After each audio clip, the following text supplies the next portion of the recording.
Народ, всем привет! Сегодня у нас очередной пациент, снова 2GR, но только с нестандартной проблемой. Обычно эти моторы либо жрут масло, либо пропадает компрессия в цилиндрах, но у нас небольшой стук, особенно на холодную. Давайте сейчас я заведу, покажу пробег, покажу подкапотное пространство. Общее состояние авто, в принципе, хорошее. То есть, если садишься в машину, видно, что она кончена. Эта машина нормальная, эта машина целенькая. Никаких нареканий к ней нет. Давайте мы с вами сейчас заведем. Угу. Ключ не обнаружен. Дай ключ, пожалуйста.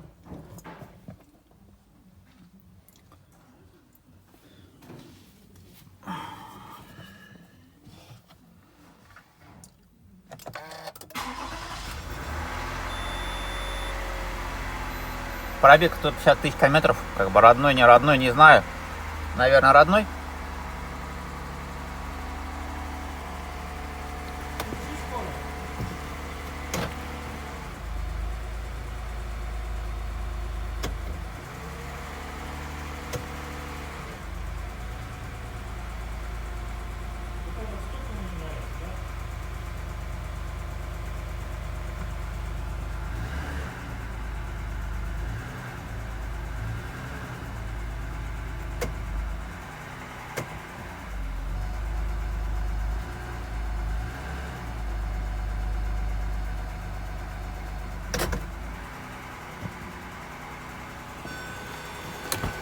Пойдемте послушаем вместе. Опа.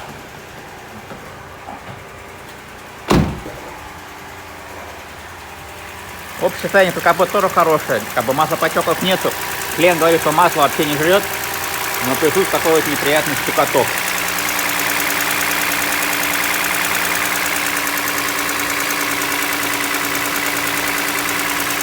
Не знаю, камера передает всего звука, нет.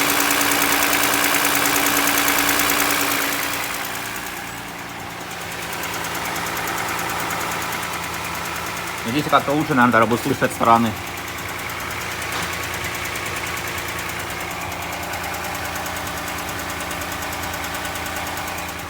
Ну, в общем, звук есть.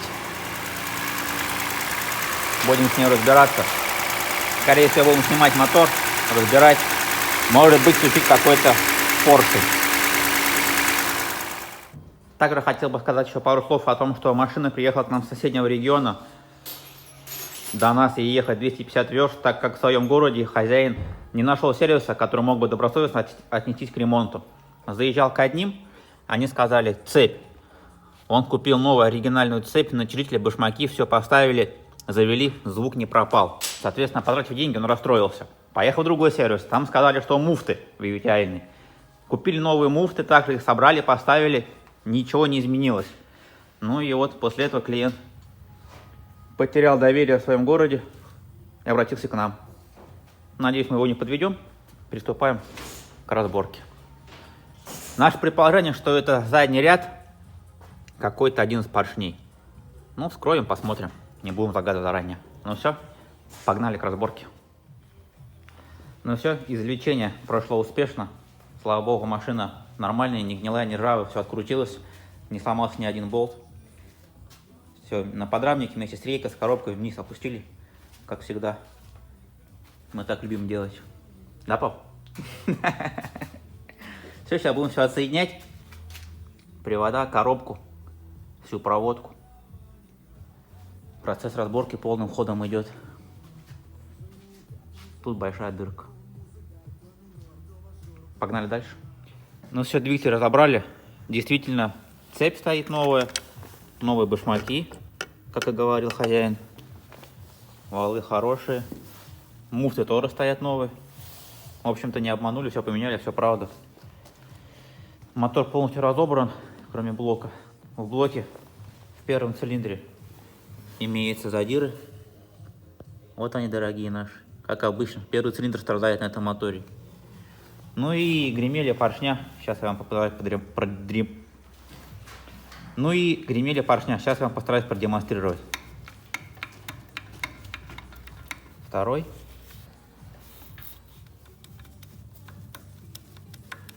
этот стук. Он и был. Ну вот, до конца разберем. Поведем токарям мерить блок.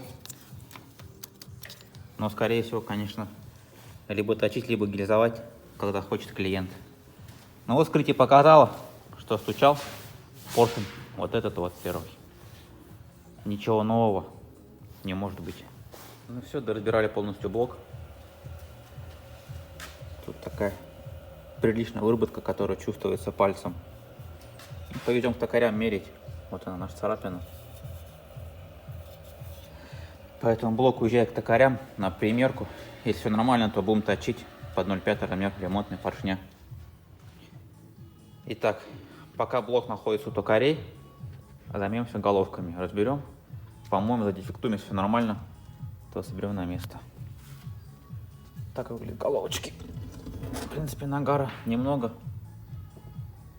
Разберем, сейчас все посмотрим. Сейчас обратно стелим газетку, все расставляем по очереди. Погнали. Так, ну что, разобрали головку. Так, на первый взгляд все хорошо, все в порядке. Все седла, все целенькое. Все красиво. Клапана. Также все в порядке, в принципе, как бы даже большой выработки нет. Клапана будем оставлять старые. Сейчас я их почищу. Будет как новенький. Одно из правил при ремонте двигателя и в принципе ремонте, ну, головок, всего остального, это во всем соблюдать внимательность и порядок. То есть вот разобрали головку, все лежит по порядку абсолютно, чтобы ничего не перепутаться, ничего не забылось, особенно клапана.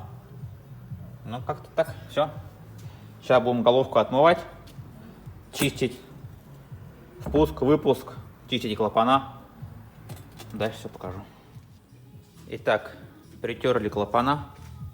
Обязательно проверяем на матовость поверхности.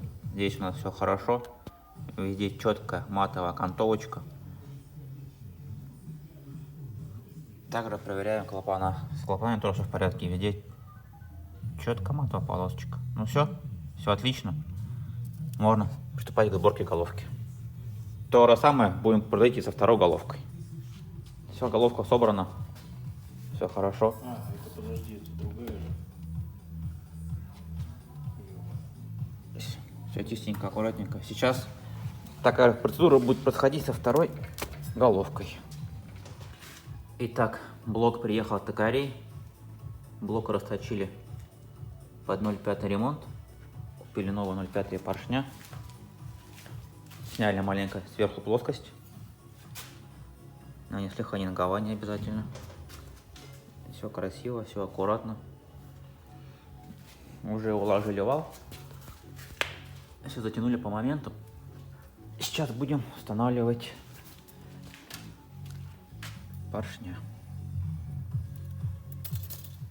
Ну, как говорится, поршня дома. Все подписано, все четко. Теперь ничего не болтается. Все прекрасно. Красота, да и только. Можно покрутить. О, уже почти заводится, ё-моё, видали, что творит? Все маленько заведется. У нас первый был проблемный. Просто вообще мертво. Приступаем к дальнейшей сборке. Итак, казалось бы, что никаких проблем с разборкой второй головки не должно быть. Но не тут-то оно и было. Когда он начал все разбирать, заметил, что какая-то инородная деталь валяется в головке. Лежала она аккуратненько вот здесь, вот так вот. Я в руки беру, смотрю ее и понимаю, что это явно откуда-то отвалилось. Так оставлять нельзя, нужно обязательно найти, откуда это. Осмотрел всю головку, ничего не нашел. Начал смотреть верхние валы, плиту. Клиент говорил, что до нас он менял цепи и муфты. Напомню, муфты вот эти стоят новые. По ним даже, в общем-то, видно. Это старая, впускная новая. Цепочки новые, новые натяжители. Думал, может, тут с клапана крышки отвалилось или что-то еще. Начали все внимательно очень смотреть. Открутили валы, дабы все проверить. Потому что так это оставлять нельзя, явно И вот что нашли интересного.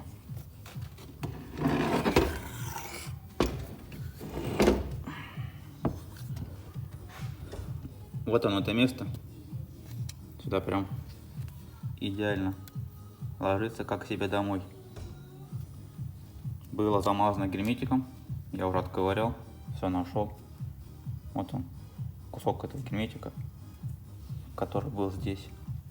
Вот так вот прилеплен. Получается то, что кто менял цепи, видимо, делали свою работу не очень аккуратно, но как бы все ошибаются, разговоров нет. Бывает, но надо быть все равно как-то повнимательней. Скорее всего, дело было в следующем.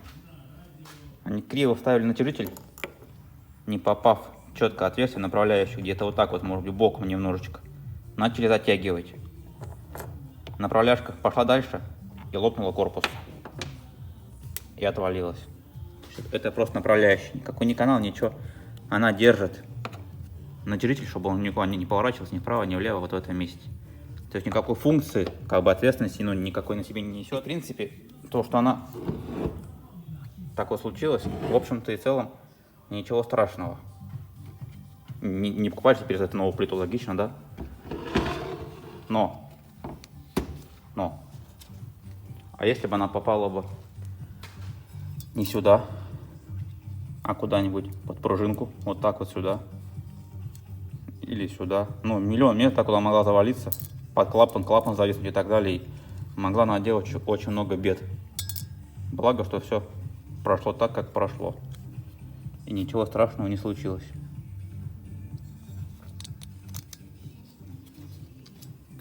Так вот бывает, нужно быть внимательным обязательно. Очень ответственный момент, ремонт двигателя. На этом все, так сказать, фокусы второй головки не закончились. Начали проявлять направляющие клапанов. И вот что мы увидели. Сейчас вам постараюсь продемонстрировать. Это первое. Ну, как бы видно, да, что она мертво абсолютно сидит. То есть направляющая идеально. Это вторая. Видите, какой ход направляющий? Вот первая опять же. Мертв, абсолютно мертв. Это первое. То есть это очень плохо, так нельзя вставлять, потому что клапан, когда садится на посадочное место, он встает то на одну сторону, то на другую сторону. И тут даже видно, как клапан плохо работал.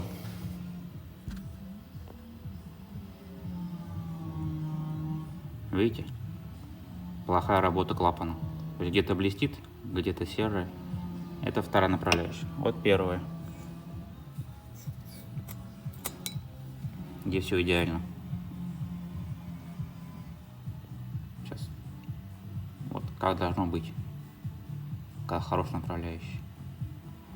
Ну и, к сожалению, это не только на одной, и также и на втором.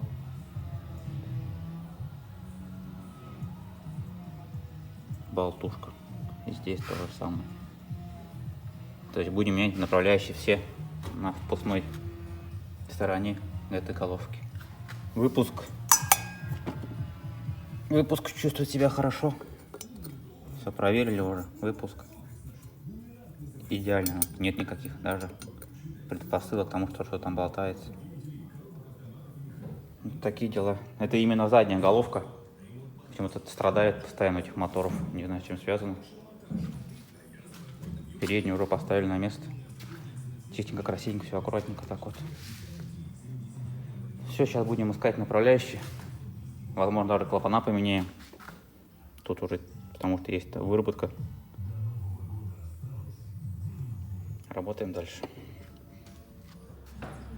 Что-то мы совсем заработались, так сказать, вошли во вкус сборки. Все уже собрали, забыл поснять пару моментов. В общем, головку отвозили токарям. Токаря на ней заменили все направляющие впускных клапанов. Также заменили новые клапана. Люфт ушел со старых, все стало хорошо. Все уже поставили на место. Поставили цепь. Все по меточкам. Можно ставить лобовину, полуподдон, поддон. В общем-то, мотор будет готов. Красота, да и только. Все чистенько, все аккуратненько. Еще один момент, который хотел бы показать. Когда очистили, мыли лобовину, заметили странные потертости в районе цепи. Вот как они выглядят. То есть тут шарик, здоровый, кругленький, видите, его как шоркало. С этой стороны, на другой стороне немного поменьше. Это говорит о чем? О том, что старая цепь так сильно задевала облабанивание. Скорее всего, звук был при заводке просто нереально грохот. Да это как бы все же ведь на самом деле плохо. Цепь растянута, износ. Из алюминия падал в полуподдон, в поддон, масляный насос и так далее. То есть обслуживайте вовремя свой автомобиль, меняйте вовремя цепи ГРМ, смотрите все. Не запускайте. Ну вот и все. Мотор полностью собран. Что-то открыли клапаны крышки, поставили коллектор. Все готово к установке на автомобиль. Тут еще небольшие запчасти наши лежат. Машина уже в исходном положении, как говорится. Ценоподъемники, подрамник пропустили. Сейчас будем соединять с коробкой. Втыкать привода, карданы, ставить глушитель, кондиционер. Надо будет еще разобраться с проводкой. Тут еще запчасти лежат все от нее. Все будем собирать, разбирать, делать. И еще один момент хотел заметить. Смотри, какой грязный радиатор коробки. Прям весь в земле. То есть коробка вообще не охлаждалась. Обязательно все почистим, помоем, так не будем оставлять ни в коем случае. Ну все, процесс сборки идет дальше. Также было замечено отпотевание крышки переднего редуктора в нижней части. Видите, это вот уже масло начало проявляться. Кто-то тут уже лазил, герметик мазал, но, видимо, делали некачественно. Поэтому было принято решение, пока все снято и удобно, сливая масло, будем переклеить крышку. Все, крышка переклеена. Клиент может забыть о этой проблеме. Все красиво, аккуратненько, никакого красного колхозного герметика. Серый дондил. Красота. Все. На подрамник опустили коробку с мотором. Собрали все, посоединили проводку. Поставили коллектора, кондиционер, генератор. Ну, в общем-то, все установили. Все хорошо. Все прекрасно. Ничего вроде нигде не забыли. Еще бы хотел сказать то, что при сборке двигателя существуют такие моменты, которые отнимают, ну, некоторое количество времени. К примеру, именно здесь не было вот этой поддержки проводки. То есть эта проводка, вот она, на датчик давления. Это просто все болталось, так прям внизу валялось. Не было вот этой вот поддержки. Видимо, до этого, кто менял цепи все, забыли ее поставить, открутили, тут блок на 6, выкинули, забыли поставить ее. Я же пошел, порылся у себя в баночках, нашел ее, отрезал благашкой, там резьбу снова прогнал, потому что была грязная все. Нашел новенький болтик, все прикрутил. Но вот это же не делал, так все болтало. Защелкнул все на место. То есть таких моментов очень много на самом деле, просто, ну, не все их получается показывать. Теперь все красиво и аккуратно.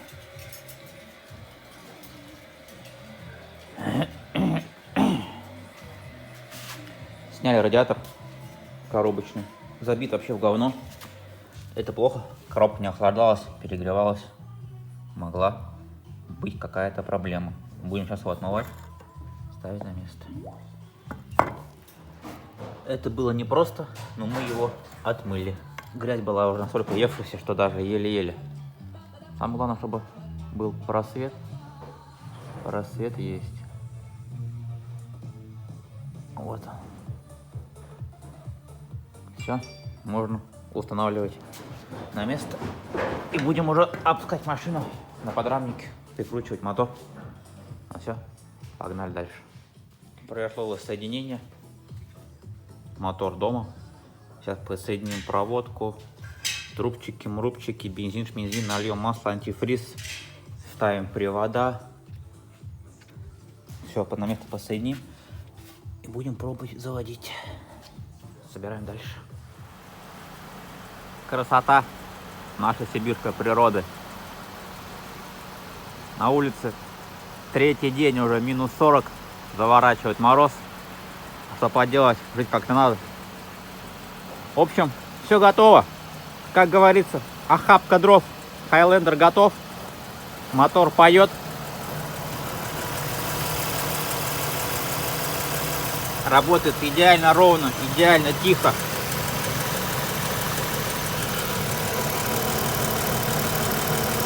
Ничего не стучит, не гремит. Особенно было слышно сзади, вот здесь снизу, как стучал поршень. Сейчас я вам покажу, так как задний ряд. Тишина полнейшая. Только слышь, как форсунки отрабатывают. Выгнали на улицу, чтобы проверить, прогнать печку, чтобы все поработало. Может быть, даже прогреться получится машина. Хотя минус 40, конечно, навряд ли. Ой, холодрыга. Нет.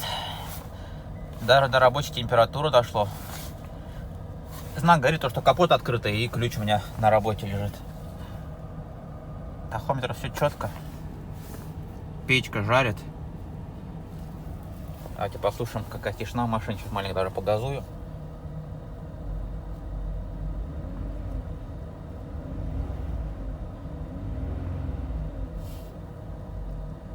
Просто красота.